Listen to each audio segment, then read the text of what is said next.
Hello दोस्तों, मैं देवेंद्र कुमार आपका महावीर एजुकेशनल पार्ट चैनल पर स्वागत करता हूं। दोस्तों, आज हम सीटेट बाल विकास के 50 बहुत ज़्यादा महत्वपूर्ण प्रश्नों को हल करने वाले हैं और उसके सभी विकल्पों को समझेंगे। हमारा पहला क्वेश्चन है दोस्तों, आधुनिक मनोविज्ञान के जनक कौन हैं? स्किनर हैं, विलियम जेम्स हैं, पावलाव हैं या फिर वाटसन हैं? तो दोस्तों ध्यान रखना, वाटसन जो है व्यवहारवाद के जनक हैं। किसके? व्यवहारवाद के। व्यवहारवाद के जनक कौन है? वाटसन। जबकि स्किनर कौन है? स्किनरों ने कौन सा सिद्धांत दिया था? क्रिया प्रसूत का सिद्धांत।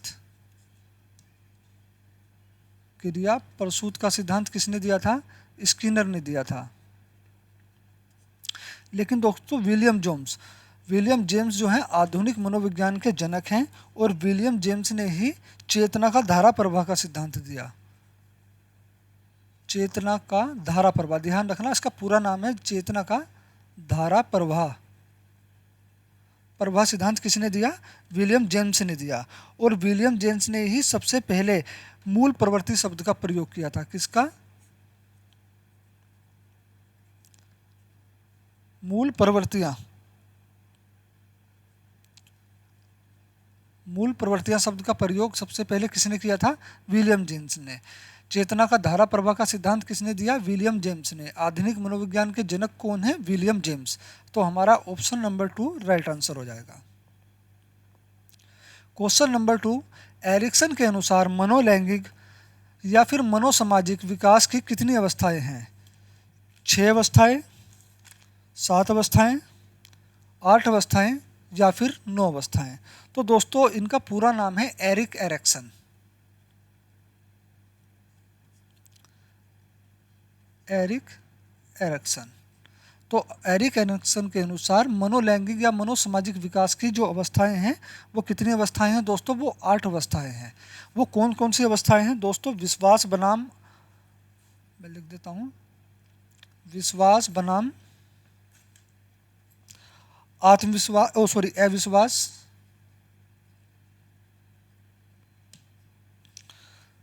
स्वायत्त, स्वायत्तता बनाम शर्म,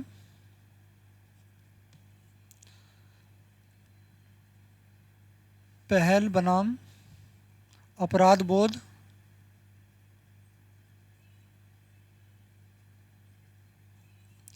परिश्रम बनाम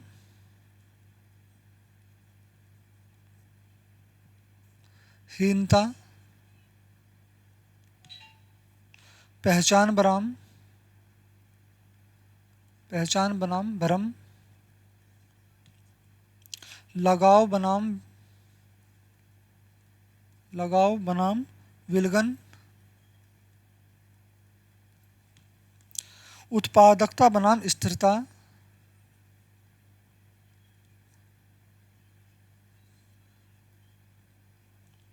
संपूर्णता बनाम निराशा।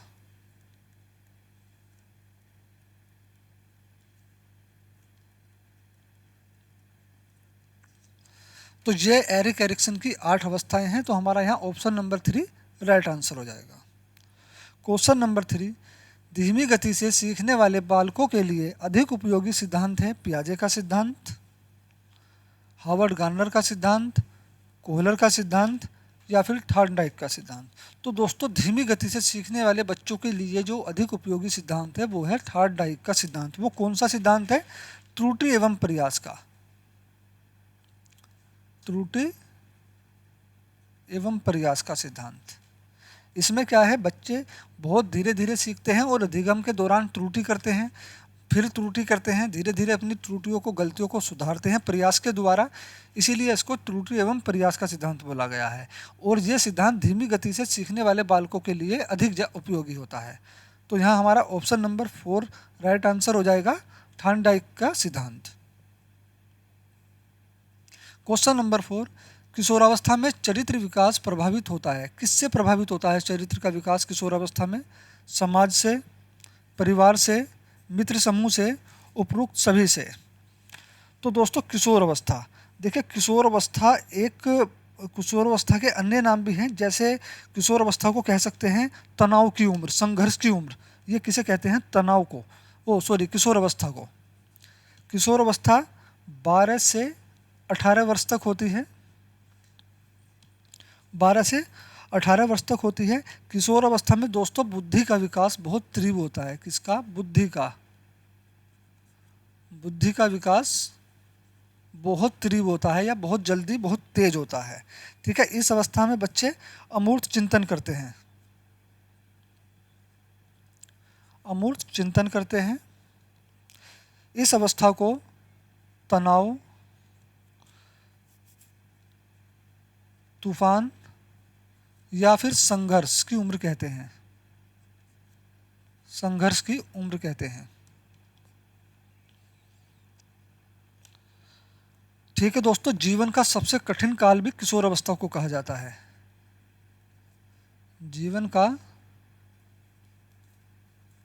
सबसे कठिन काल कौन सा है? किशोर अवस्था। तो किशोर अवस्था में चरित्र जो विकास प्रभावित होता है वो समाज से भी होता है, परिवार से भी होता है, मित्रों के समूह से भी होता है, यानी उपरोक्त सभी से होता है।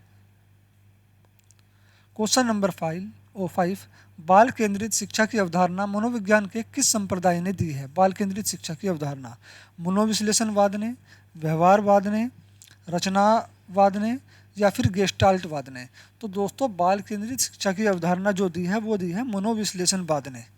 मनोविश्लेषणवाद ने दी है। इसके जनक कौन है दोस्तों? तो इसके जनक हैं फ्रायड। मनोविश्लेषणवाद के जनक कौन है? फ्रायड। तो हमारा ऑप्शन नंबर 1 यहाँ राइट आंसर हो जाएगा। क्वेश्चन नंबर 6, किशोरावस्था का आकस्मिक विकास का सिद्धांत किसने दिया? आकस्मिक विकास का सिद्धांत हालिंगवर्थ ने, स्टेनले हॉल ने, पियाजे ने या फिर थॉर्नडाइक ने? तो दोस्तों किशोर अवस्था का आकस्मिक विकास का सिद्धांत स्टेनले हॉल ने दिया। यहाँ हमारा ऑप्शन नंबर 2 राइट आंसर हो जाएगा। और कब दिया? 1904 में। क्वेश्चन नंबर 7, मनोविज्ञान आचरण एवं व्यवहार का यथार्थ विज्ञान है, यह कथन किसका है? स्किनर का, विलियम वुंड का, वुडवर्थ का, मैकडूगल का? तो यह कथन दोस्तों मैकडूगल का है। यहाँ हमारा ऑप्शन नंबर 4 राइट आंसर हो जाएगा। मनोविज्ञान व्यवहार व अनुभव का विज्ञान है, यह कथन किसका है? स्किनर का? दोस्तों ये मैकडूगल है। मैकडूगल या फिर वाटसन का या वुडवर्थ का? तो दोस्तों वुडवर्थ ने, ध्यान रखना, प्रश्नावली का निर्माण किया था। किसका? प्रश्नावली का निर्माण किसने किया था?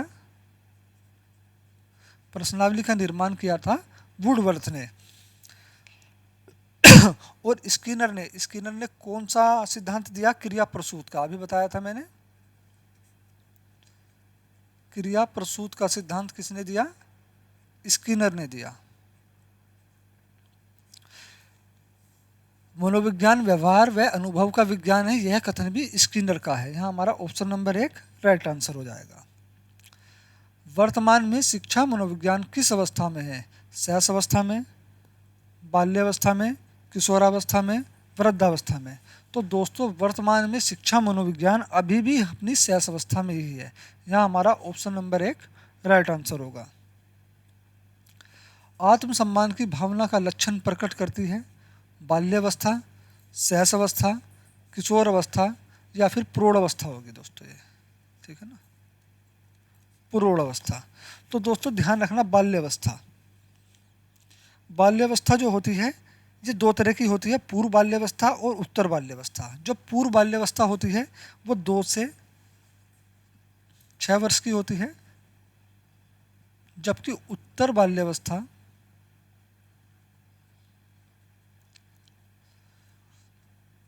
6 से 12 वर्ष की होती है। कुल मिलाकर बाल्यावस्था जो होती है वो 6 से 12 वर्ष तक की होती है। अगला दोस्तों शैशव अवस्था। शैशव अवस्था दोस्तों, शैशव अवस्था तो जन्म से 2 वर्ष तक की होती है। कब तक की होती है? जन्म से 2 वर्ष की होती है। तो इस वर्ष में, इस अवस्था में बच्चा आत्मसम्मान की भावना तो कर ही नहीं सकता, उसका लक्षण प्रकट कर ही नहीं सकता है, ठीक है ना। तो दोस्तों यहाँ हमारा ऑप्शन नंबर 3 राइट आंसर हो जाएगा, किशोर अवस्था। आत्मसम्मान की भावना का लक्षण किशोर अवस्था प्रकट करती है। क्वेश्चन नंबर 11, किशोर अवस्था में किशोर के व्यवहार में मनोवृत्ति पर सबसे अधिक प्रभाव किस पर पड़ता है? अभिभावकों का, संगत या साथियों का, शिक्षक का, चलचित्रों का। तो किशोर अवस्था में किशोर के व्यवहार की में मनोवृत्ति पर जो सबसे अधिक प्रभाव पड़ता है वो संगति का पड़ता है और उनके शिक्षक साथियों का, दोस्त या साथियों का पड़ता है। यहाँ हमारा ऑप्शन नंबर 2 राइट आंसर हो जाएगा। क्वेश्चन नंबर 12, इनमें से कौन सी विशेषता किशोर अवस्था की नहीं है? तीव्र शारीरिक विकास परिवर्तन, ये भी है। भावात्मक प्रवृत्तियों का उच्च होना, ये भी है। विपरीत लिंग की ओर अधिक आकर्षण का होना, ये भी किशोर अवस्था की विशेषता है। लेकिन स्पष्ट एवं स्थिर आत्म प्रत्यय यह किशोर अवस्था की विशेषता नहीं है। बाल विकास आरंभ होता है प्रसव पूर्व अवस्था से, उत्तर बाल्यावस्था से, शैशव अवस्था से या फिर किशोर अवस्था से। दोस्तों बाल विकास जो शुरू होता है वो ध्यान रखना प्रसव पूर्व अवस्था से, ठीक है ना, प्रसव पूर्व अवस्था से ही शुरू हो जाता है। क्वेश्चन नंबर 14, निम्नलिखित में से चिंपैंजी पर प्रयोग किसने किया? विलियम वुंट ने, कोहलर ने, स्किनर ने या फिर थॉर्नडाइक ने। तो दोस्तों चिंपैंजी पर जो प्रयोग किया वो किया कोहलर ने। यहाँ हमारा ऑप्शन नंबर 2 राइट आंसर हो जाएगा। तो दोस्तों ध्यान रखना स्किनर ने अपना प्रयोग चूहों पर किया, जबकि थॉर्नडाइक ने अपना प्रयोग बिल्ली पर किया। चिंपैंजी पर प्रयोग किया कोहलर ने। क्वेश्चन नंबर 15, गेटस के अनुसार अनुभव द्वारा व्यवहार में परिवर्तन ही डैश है? अभिप्रेरणा है, चिंतन है, समायोजन है या फिर सीखना है। तो दोस्तों गेटस के अनुसार अनुभव द्वारा व्यवहार में परिवर्तन करना होना ही सीखना है या फिर अधिगम है, ठीक है। सीखना और अधिगम एक ही होते हैं। हमारा यहाँ ऑप्शन नंबर 4 राइट हो जाएगा। संवेग की उत्पत्ति किससे होती है? आदतों से, शारीरिक विकास से, मानसिक विकास से या फिर मूल प्रवृत्तियों से। दोस्तों संवेग कितने होते हैं? संवेग हैं 14, ठीक है। और इनकी उत्पत्ति किससे होती है? संवेगों की उत्पत्ति होती है मूल प्रवृत्तियों से। किससे होती है? मूल प्रवृत्तियों से। मूल प्रवृत्तियाँ कितनी हैं? तो मूल प्रवृत्तियाँ भी 14 ही हैं। 14 मूल प्रवृत्तियाँ हैं, इसीलिए संवेग भी 14 हैं। मूल प्रवृत्तियों के जनक हैं मैकडूगल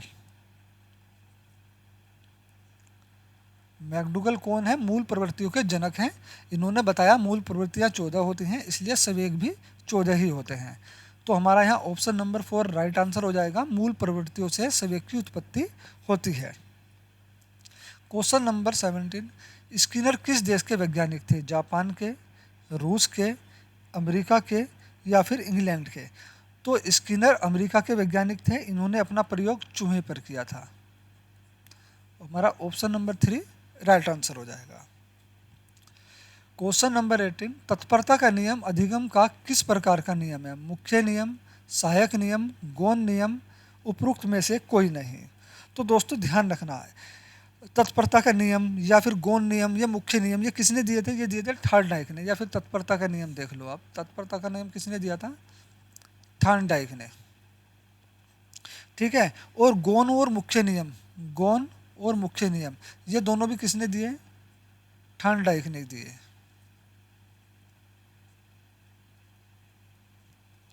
गौण नियम के तहत 5 नियम हैं दोस्तों। गौण नियम के तहत कितने नियम आते हैं? 5 नियम आते हैं। जबकि मुख्य नियम में 3 नियम आते हैं। कितने नियम आते हैं? 3 नियम आते हैं। कौन कौन से 3 नियम आते हैं? पहला है तत्परता का नियम,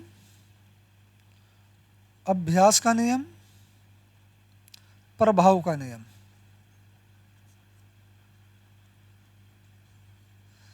ये किसके अंतर्गत आते हैं? ये मुख्य नियम के अंतर्गत आते हैं। तो तत्परता का नियम अधिगम का किस प्रकार का नियम है? मुख्य नियम है, ठीक है। यहाँ हमारा ऑप्शन नंबर 1 राइट आंसर हो जाएगा, क्योंकि मुख्य नियम के तहत ही थॉर्नडाइक ने मुख्य नियम दिया, जिसके तहत 3 नियम और थे, तत्परता का नियम, अभ्यास का नियम, प्रभाव का नियम। क्वेश्चन नंबर 19, निम्नलिखित में से कौन सा सत्य है? विकास और सीखना सामाजिक सांस्कृतिक संदर्भों से अप्रभावित रहता है।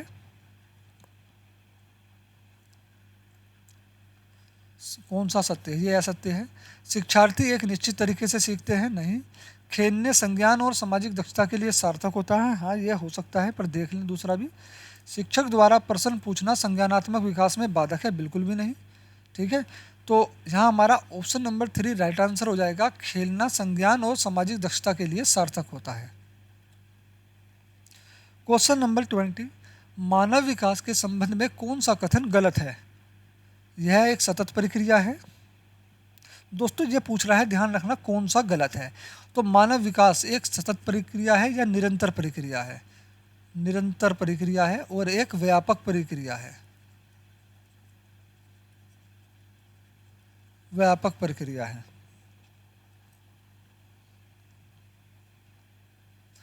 यह परिवर्तनों का प्रगतिशील क्रम है। यह जन्म पूर्व अवस्था में भी होता है। यह परिपक्वता तक चलता है। तो दोस्तों, हमारा यही ऑप्शन जो है गलत है। मानव विकास के संबंध में कौन सा ऑप्शन गलत है? ऑप्शन नंबर 4 कि विकास परिपक्वता तक चलता है। ठीक है, विकास जबकि सतत प्रक्रिया है, ये निरंतर लगातार चलती रहती है, जन्म से मृत्यु तक चलती रहती है। विकास परिवर्तनों का प्रगतिशील क्रम भी है। यह जन्म से पूर्व यानी गर्भावस्था से शुरू हो जाता है और मृत्यु तक चलता रहता है, लेकिन यह परिपक्वता तक चलता है, यही गलत है। क्वेश्चन नंबर 21, किसी व्यक्ति में विकास का प्रतिमान निम्नलिखित में से किस क्रम का अनुसरण करता है? बाहर से भीतर की ओर, शीर्ष पद्य की ओर, एक पार्श्व की ओर, विशिष्ट से सामान्य की ओर। तो दोस्तों, शीर्ष पद्य की ओर। ठीक है, इसको बोलते हैं सिर से पैर की ओर। विकास किस तरह से होता है? तो सिर से पैर की ओर होता है, या सिरोपुच्छी भी बोलते हैं। ठीक है, सिरोपुच्छी, सिरोपुच्छी, सिरोपुच्छी भी होता है। ठीक है ना, शीर्ष पद्य, सिर से पैर की ओर, सिरोपुच्छी, ये तीनों एक ही हैं। यह हमारा ऑप्शन नंबर 2 राइट आंसर हो जाएगा। क्वेश्चन नंबर 22, बच्चों की शारीरिक वृद्धि की दर अधिकतम होती है पूर्व बाल्यावस्था में, उत्तर बाल्यावस्था में, किशोर अवस्था में, या फिर प्रौढ़ावस्था में? दोस्तों, बच्चों की शारीरिक वृद्धि की दर जो अधिकतम होती है वो होती है पूर्व बाल्यावस्था में। यहाँ हमारा ऑप्शन नंबर 1 राइट आंसर हो जाएगा। जबकि दोस्तों, किशोर अवस्था में बुद्धि तीव्र होती है। बुद्धि तीव्र होती है, बुद्धि का विकास बहुत तीव्र होता है। क्वेश्चन नंबर 23, मानव व्यवहार की प्रत्येक विशेषता है वसानुक्रम का फल, वातावरण का फल, वसानुक्रम व वातावरण का गुणनफल, वसानुक्रम व वातावरण का योगफल। तो दोस्तों, वसानुक्रम व वातावरण का गुणनफल, या फिर अंतःक्रिया भी बोल सकते हैं। वसानुक्रम व वातावरण की अंतःक्रिया। तो हमारा ऑप्शन नंबर 3 है राइट आंसर हो जाएगा। क्वेश्चन नंबर 24, वृद्धि एवं विकास में क्या संबंध है? एक दूसरे के पूरक हैं, एक दूसरे के विरोधी हैं, एक दूसरे के समान हैं, या फिर उपरोक्त सभी? तो ध्यान रखना, एक दूसरे के पूरक हैं। वृद्धि एवं विकास एक दूसरे के पूरक हैं। यहाँ हमारा ऑप्शन नंबर 1 राइट हो जाएगा। साइकिल चलाने वाला व्यक्ति स्कूटर चलाना सीख लेता है। यह है शून्य स्थानांतरण, लंबवत स्थानांतरण, ऋणात्मक स्थानांतरण, धनात्मक स्थानांतरण। तो दोस्तों, ध्यान करो, यहाँ थोड़ा सा समझो। कोई बच्चा साइकिल चला रहा है और वो स्कूटर चलाना सीख गया। पहले उसने साइकिल चलानी सीखी, फिर उसने स्कूटर चलाना सीख लिया, यानी अपने पूर्व ज्ञान से उसने नया ज्ञान हासिल कर लिया। उसने साइकिल चला चला कर स्कूटर चलाना सीख लिया, पूर्व ज्ञान से नया ज्ञान प्राप्त कर लिया। तो इसमें अधिगम का स्थानांतरण क्या कहलाया? जो उसका अधिगम का स्थानांतरण हुआ, जो उसके सीखे हुए का ट्रांसफ़र हुआ, वो क्या हुआ? वो शून्य था, उसका पिछला सीखा हुआ किसी भी काम नहीं आया। नहीं। लंबवत स्थानांतरण था? नहीं। ऋणात्मक स्थानांतरण था?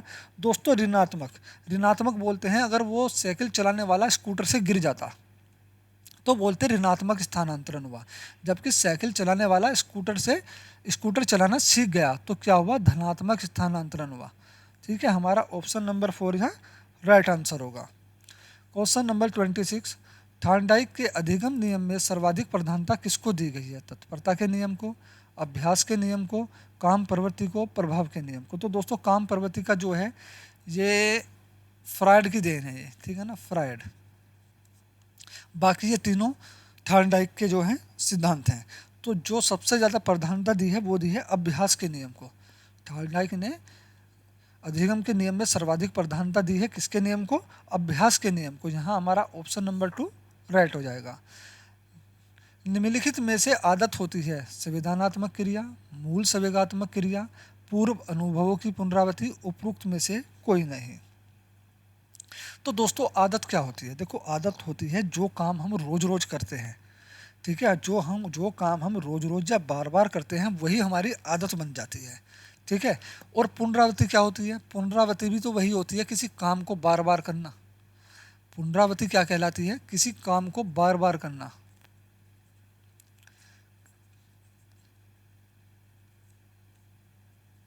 किसी काम को बार बार करना क्या कहलाती है? पुनरावृत्ति। तो पूर्ण अनुभवों की पुनरावृत्ति आदत कहलाती है, ठीक है। निम्नलिखित में से आदत क्या है? पूर्व अनुभवों की पुनरावृत्ति। यहाँ हमारा ऑप्शन नंबर 3 राइट आंसर हो जाएगा। शिक्षा मनोविज्ञान अध्ययन का क्षेत्र है। आत्मा का धार्मिक परिस्थितियों में, मानव व्यवहार का शैक्षिक परिस्थितियों में, चेतना का असीमित परिस्थितियों में, या फिर मस्तिष्क का बौद्धिक परिस्थितियों में। तो दोस्तों मानव व्यवहार का शैक्षिक परिस्थितियों में। यहाँ हमारा ऑप्शन नंबर 2 राइट हो जाएगा। क्रोध संवेग की तीव्रता किस अवस्था में सबसे अधिक होती है? क्रोध संवेग, क्रोध एक प्रकार का संवेग होता है दोस्तों। तो संवेग की तीव्रता, क्रोध संवेग की तीव्रता किस अवस्था में सबसे अधिक होती है? तो दोस्तों किशोर अवस्था में, ठीक है। किशोर अवस्था में संवेग, क्रोध संवेग, खाली क्रोध, ध्यान रखना, क्रोध संवेग की तीव्रता या अधिकता बहुत ज़्यादा होती है। यहाँ हमारा ऑप्शन नंबर 2 राइट आंसर होगा। निम्न में से कौन सा कथन सही नहीं है? वृद्धि एवं विकास पर्यायवाची हैं। वृद्धि में मात्रात्मक परिवर्तन निहित है, बिल्कुल वृद्धि मात्रात्मक होती है। वृद्धि जीवन पर्यंत तक नहीं चलती, बिल्कुल वृद्धि जीवन तक पर्यंत तक नहीं चलती, ये एक निश्चित समय के बाद रुक जाती है। जबकि विकास जीवन पर्यंत तक चलता रहता है, मृत्यु तक चलता रहता है। वृद्धि के साथ विकास भी होता है, बिल्कुल वृद्धि के साथ विकास भी होता है। तो दोस्तों लेकिन वृद्धि एवं विकास पर्यायवाची हैं, ये नहीं है, ये दोनों अलग अलग है, ठीक है। हमारा जो है ऑप्शन नंबर 1 राइट आंसर हो जाएगा। क्योंकि ये पूछ रहा है कौन सा कथन सही नहीं है, तो यही कथन सही नहीं है। एक व्यक्ति में देव तत्व है, यह मनोविश्लेषण सिद्धांत में यह किसके लिए प्रयुक्त किया गया है? इड, ईगो, सुपर ईगो, या फिर लिबिडो। दोस्तों ये मनोविश्लेषणवाद का सिद्धांत किसने दिया था? फ्रायड ने दिया था। और ये सब फ्रायड के शब्द हैं, id, ego, super ego, libido, ठीक है। और भी इसके कई शब्द हैं जिसकी मैंने डिटेल से वीडियो बनाई हुई है, ठीक है। अगर आपने वह वीडियो नहीं देखी है तो मेरे डिस्क्रिप्शन में जाकर देख सकते हैं। तो दोस्तों जब एक व्यक्ति में देव तत्व है, यह मनोविश्लेषण सिद्धांत में किसके लिए प्रयुक्त होता है? तो ये होता है सुपर ईगो के लिए। यहाँ हमारा ऑप्शन नंबर 3 राइट आंसर हो जाएगा।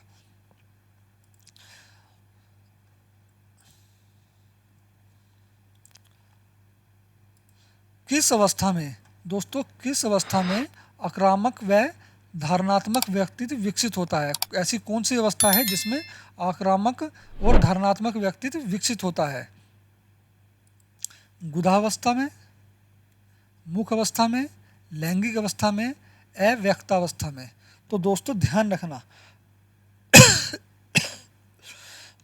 सॉरी, गुदावस्था में ध्यान रखना। जब किसी भी अवस्था में आक्रामक या धनात्मक व्यक्तित्व की तीव्रता हो तो वो कहाँ होती है? वो गुदावस्था में होती है। हमारा ऑप्शन नंबर 1 राइट आंसर होगा। किसने मूलभूत विश्वास बनाम अविश्वास को विकास की प्रथम अवस्था के रूप में प्रस्तावित किया? मैंने अभी दोस्तों बताया था, एरिक एरिक्सन की 8 अवस्थाओं के बारे में मैंने बताया था कौन कौन सी अवस्था थी। तो ये है एरिक्सन ने, यानी एरिक एरिक्सन ने। यहाँ हमारा ऑप्शन नंबर 3 राइट आंसर हो जाएगा। क्वेश्चन नंबर 34, इनमें से कौन सा बच्चों के सामाजिक विकास में महत्वपूर्ण भूमिका निभाता है? आनुवांशिकता, माता पिता की शिक्षा, शिक्षक, या फिर खेल? तो दोस्तों ध्यान रखना, खेल से बच्चे में सामाजिक विकास होता है। ठीक है। खेल से बच्चे में क्या होता है, सामाजिक विकास होता है।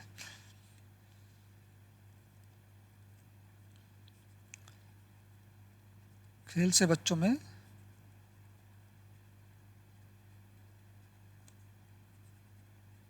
सामाजिक विकास होता है। निर्णय लेने की क्षमता बढ़ती है।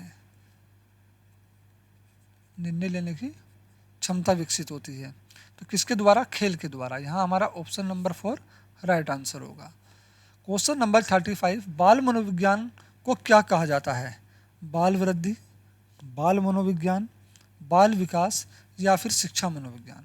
तो दोस्तों बाल मनोविज्ञान की बात हो रही है। बाल मनोविज्ञान को कहा जाता है बाल विकास, बालकों का विकास। बाल मनोविज्ञान के अंतर्गत बालकों के विकास का ही तो अध्ययन किया जाता है। तो यहाँ हमारा ऑप्शन नंबर 3 राइट आंसर हो जाएगा। स्वयं प्रेरणा द्वारा अधिगम कैसे होता है। कम प्रभावशाली, ज़्यादा प्रभावशाली, सामान्य, सामान्य से कम। तो दोस्तों ध्यान रखना, स्वयं प्रेरणा, अभिप्रेरित होना, किसी बच्चे का अभिप्रेरित होना, स्वयं से अभिप्रेरित होना, स्वयं से पढ़ने के लिए या खेलने के लिए अभिप्रेरित होना। हाँ मैं ये काम को करूँगा और बहुत मन लगाकर, रुचि लगाकर करूँगा। तो वो अधिगम कैसा होगा, जब कोई बच्चा स्वयं अभिप्रेरित होकर रुचि लेकर उस कार्य को करेगा तो वो अधिगम कैसा होगा, वो होगा ज़्यादा प्रभावशाली। यहाँ हमारा ऑप्शन नंबर 2 राइट आंसर हो जाएगा। वाटसन ने नवजात शिशु में मुख्य रूप से किन संवेगों की बात कही है। उत्तेजना, कपट और प्रसन्नता, भय, क्रोध और स्नेह, उपरोक्त सभी। तो दोस्तों ध्यान रखना, वाटसन ने जो नवजात शिशु में संवेगों की बात कही है वे हैं क्रोध, भय, क्रोध और स्नेह। ठीक है। बच्चे में जन्म के समय वाटसन के अनुसार, वाटसन के अनुसार बच्चे में जन्म के समय 3 संवेग होते हैं।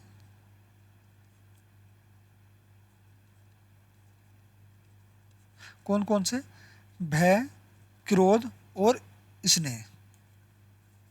तो हमारा ऑप्शन नंबर 3 राइट आंसर होगा। क्वेश्चन नंबर 38, तत्परता तथा कार्य सीखने की गति में निम्नलिखित में से कौन सा संबंध होता है। कार्य सीखने की गति तत्परता के व्युता कर्मानुपाती होती है। कार्य सीखने की गति तत्परता से अप्रभावित रहती है। कार्य सीखने की गति तथा तत्परता दोनों ही अधिगम से अभिन्न संप्रत्यय हैं। कार्य सीखने की गति तत्परता के समानुपाती होती है। तो दोस्तों कार्य सीखने की गति तत्परता के समानुपाती होती है। यह हमारा ऑप्शन नंबर 4 राइट आंसर होगा। क्वेश्चन नंबर 39, आत्मनिरीक्षण विधि द्वारा किनकी क्रियाओं का अध्ययन किया जाता है। आत्मनिरीक्षण विधि द्वारा कक्षा कक्ष में छात्र की व्यक्तिगत विभिन्नताओं का, स्वयं की, असाधारण बच्चों की, उपरोक्त सभी की। तो दोस्तों आत्मनिरीक्षण विधि यानी जो खुद से निरीक्षण करके किसी चीज़ का अध्ययन किया जाए, तो स्वयं की यानी स्वयं की। यहाँ हमारा ऑप्शन नंबर 2 राइट होगा, स्वयं की। आत्मनिरीक्षण विधि द्वारा किनकी क्रियाओं का अध्ययन किया जाता है, स्वयं की क्रियाओं का अध्ययन किया जाता है।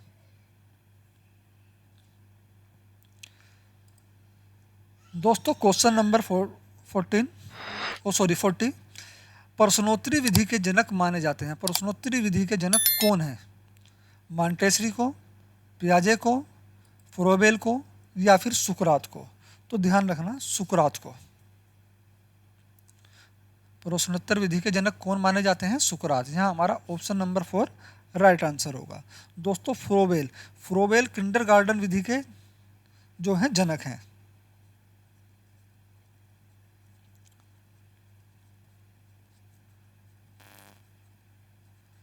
किंडरगार्टन विधि के जनक। मॉन्टेसरी जो है, मारिया मॉन्टेसरी को मॉन्टेसरी विधि का जनक माना जाता है।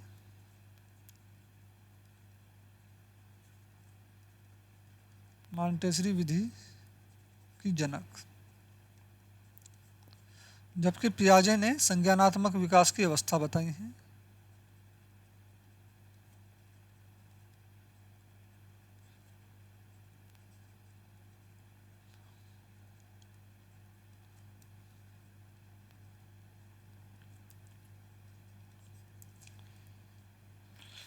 क्वेश्चन नंबर 41, बाल केंद्रित शिक्षा किसकी देन है? शिक्षा के राष्ट्रीयकरण की, सर्व शिक्षा अभियान की, शिक्षा मनोविज्ञान की, या फिर उपरोक्त सभी की?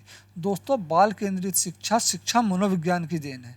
ठीक है, यहाँ हमारा ऑप्शन नंबर 3 राइट आंसर होगा। जिस प्रक्रिया से व्यक्ति मानव के लिए परस्पर निर्भर होकर व्यवहार करना सीखना वह निर्भर होकर व्यवहार करना सीखता है, क्या होगा, सीखता है, वह प्रक्रिया है समाजीकरण, भाषा विकास, व्यक्तिक मूल्य, सामाजिक परिपक्वता। तो दोस्तों, जिस प्रक्रिया से व्यक्ति मानव के लिए परस्पर निर्भर होकर व्यवहार करना सीखता है वह प्रक्रिया कहलाती है समाजीकरण। हमारा यहाँ ऑप्शन नंबर 1 राइट आंसर होगा। क्वेश्चन नंबर 43, एक बालक सामाजिक रूप से पूर्णतः विकसित माना जाएगा यदि वह अपने साथियों के बीच लोकप्रिय नहीं है, अपने परिवार के सदस्यों के साथ समवस्त संबंध नहीं रखता, वह अपना अधिकांश समय कंप्यूटर के साथ व्यतीत करता है, विभिन्न प्रकार के व्यक्तियों के साथ व्यवहार करना जानता है। दोस्तों, एक बालक सामाजिक रूप से तभी विकसित माना जाएगा जब वह अपने साथियों के बीच लोकप्रिय नहीं है, ऐसा कुछ भी नहीं है, अपने परिवार के सदस्यों के साथ स्वस्थ संबंध नहीं रखता है, ऐसा भी नहीं, वह अपना अधिकांश समय कंप्यूटर के साथ व्यतीत करे, बिल्कुल भी नहीं, तब तो विभिन्न प्रकार के व्यक्तियों के साथ व्यवहार करना सीख जाए, व्यवहार करना जान जाए, तो वह बच्चा सामाजिक कहलाएगा। यहाँ हमारा ऑप्शन नंबर 4 राइट हो जाएगा। ब्रिजेज के अनुसार उत्तेजना भाग है शारीरिक विकास का, मानसिक विकास का, सामाजिक विकास का, या फिर संवेगात्मक। दोस्तों, ये है संवेगात्मक, संज्ञानात्मक ना होकर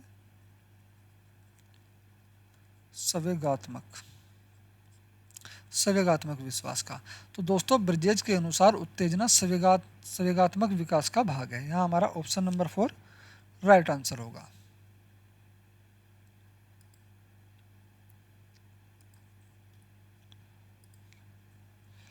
जीन पियाजे के अनुसार तार्किक चिंतन प्रारंभ होता है स्वेदी प्रेरिक अवस्था में, पूर्व संक्रियात्मक अवस्था में, औपचारिक संक्रियात्मक अवस्था में, मूल संक्रियात्मक अवस्था में।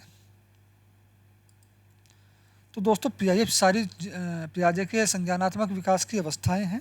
उन्होंने 4 अवस्थाएं बताई थी। स्वेदी प्रेरिक अवस्था जो 0 से 2 वर्ष तक थी, इस अवस्था में तो बच्चा तार्किक चिंतन नहीं कर सकता। पूर्व संक्रियात्मक अवस्था जो 2 से 7 वर्ष तक होती है। औपचारिक मूल संक्रियात्मक अवस्था यह 7 से 11 वर्ष तक होती है। औपचारिक संक्रियात्मक अवस्था ये 11 से 15 या 16 वर्ष तक होती है। तो दोस्तों, जिसमें सक्षम हो जाते, अगर आपसे ये क्वेश्चन 2 तरीके से पूछा जाता है सीटेट में, ज़्यादातर यहाँ से क्वेश्चन बनता ही बनता है। जीन पियाजे के अनुसार तार्किक चिंतन में बच्चा सक्षम हो जाता है। अगर आपसे पूछे कि बच्चा सक्षम हो गया है तार्किक चिंतन में, तो वो कौन सी अवस्था है? तो दोस्तों, वो औपचारिक संक्रियात्मक अवस्था होगी। ठीक है, लेकिन अगर आपसे यही क्वेश्चन पूछा जाए, जीन पियाजे के अनुसार तार्किक चिंतन प्रारंभ होता है, यानी तार्किक चिंतन की शुरुआत होती है, तो शुरुआत हो जाती है मूल संक्रियात्मक अवस्था से। ठीक है दोस्तों, यहाँ हमारा ऑप्शन नंबर 4 राइट आंसर होगा। अगर वो पूरी तरह से कहे, पूरी तरह से परिपक्व हो चुका है, बच्चा सक्षम हो चुका है, ठीक है, तार्किक चिंतन में, तो वो कौन सी अवस्था है? तब औपचारिक संक्रियात्मक अवस्था होगी। मानसिक विकास को प्रभावित करने वाला कारक नहीं है, ध्यान रखना, कौन सा कह रहा है? नहीं है। परिवार का वातावरण मानसिक विकास को प्रभावित करता है। परिवार की सामाजिक स्थिति भी प्रभावित करती है, परिवार की आर्थिक स्थिति भी मानसिक विकास को प्रभावित करती है, लेकिन धार्मिक वातावरण मानसिक विकास को प्रभावित नहीं करता। सूर्य बच्चे के साथ साथ चलता है, उसके मुड़ने का अनुकरण करता है और बच्चे की बात सुनता है। यह कथन बालक की किस लक्षण की ओर इंगित करता है? पराहम केंद्रीयता, सजीव चिंतन, या फिर वस्तु स्थायित्व। दोस्तों, वस्तु स्थायित्व का मतलब होता है भले ही बच्चे के सामने से वस्तु ओझल हो गई हो उसकी आंखों के सामने से, जैसे खेलते खेलते बच्चे से कोई खिलौना या दूध की बोतल नीचे गिर जाना, तो बच्चा इधर उधर हाथ पैर मारेगा और इधर उधर देखेगा, क्योंकि बच्चे को पता होता है वस्तु या मेरी दूध की बोतल कहीं मेरे आसपास ही है। इसको बोलते हैं वस्तु स्थायित्व या वस्तु निरंतरता। लेकिन सजीव चिंतन या फिर सजीवता, इसको सजीवता भी बोलते हैं। इसमें क्या सोचता है, बच्चा अपने आसपास की वस्तुओं में जीवन को खोजता है या जीवन को महसूस करता है। वो मानता है कि सूरज, चांद, पृथ्वी, द्वार, खिलौने, जो भी कुछ मेरे आसपास हैं वे सब सजीव हैं, उनमें जीवन है। ठीक है, तो सूर्य बच्चे के साथ साथ चलता है और उसके मुड़ने का अनुकरण करता है और बच्चे की बात सुनता है। यह कथन बालक के किस लक्षण की ओर है? ये कथन बालक कह रहा है कि सूर्य मेरे साथ साथ चलता है। जैसे जैसे बच्चा चलता है ऐसे ऐसे सूर्य चलता है, जब वो मुड़ता है तो सूर्य भी मुड़ जाता है बच्चे के अनुसार। तो बच्चे का ये लक्षण किसकी ओर इंगित करता है? सजीव चिंतन की ओर। यहाँ हमारा ऑप्शन नंबर 3 राइट आंसर होगा। वाइगोस्की बच्चों के सीखने में निम्नलिखित में से किस कारक की महत्वपूर्ण भूमिका पर बल देते हैं? आनुवांशिक, नैतिक, शारीरिक, सामाजिक। तो दोस्तों वाइगोस्की बच्चों के सीखने में निम्नलिखित में से जिस कारक की महत्वपूर्ण भूमिका पर बल देते हैं वो है सामाजिक। सामाजिक अंतःक्रिया, सामाजिक अंतःक्रिया, सामाजिक संज्ञानात्मक, सामाजिक सांस्कृतिक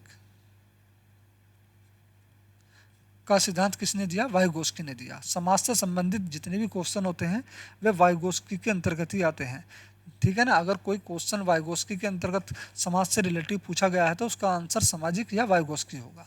ठीक है, सामाजिक अंतःक्रिया, सामाजिक संज्ञानात्मक, सामाजिक सांस्कृतिक, इसका सिद्धांत जो है लेव वाइगोस्की ने दिया।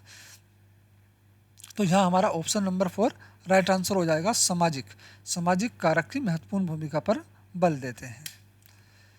क्वेश्चन नंबर 49, किशोर अवस्था में चरित्र निर्माण में जो अवस्था संबंधित है वह निम्न में से है? परंपराओं को धारण करने की अवस्था, आधारहीन आत्मचेतना की अवस्था, आधार युक्त आत्मचेतना अवस्था, समय केंद्रित अवस्था। तो दोस्तों हमारा ऑप्शन नंबर 2 राइट आंसर हो जाएगा, आधारहीन आत्मचेतना की अवस्था।